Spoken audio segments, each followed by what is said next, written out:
I have a question for the defense.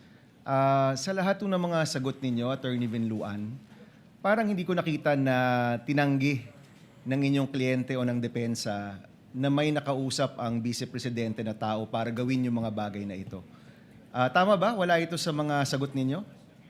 We deny that, Your Honor. You deny?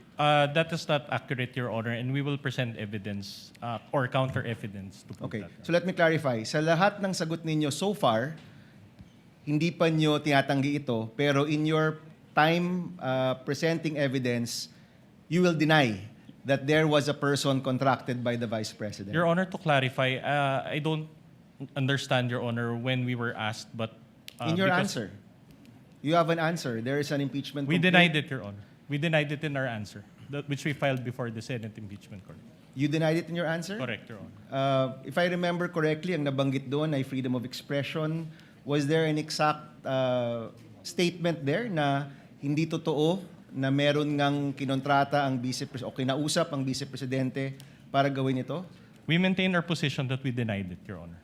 Okay. It is there in our answer. Mr. President, I don't want to take up time, but I do want to check the official records and look for this because I don't remember seeing that in any of your answers, Mr. Your Honor, all allegations were denied. It's a general denial, a blanket denial.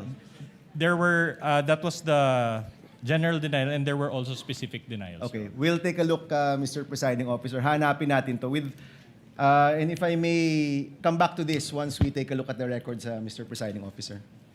The gentleman may do so at the appropriate time.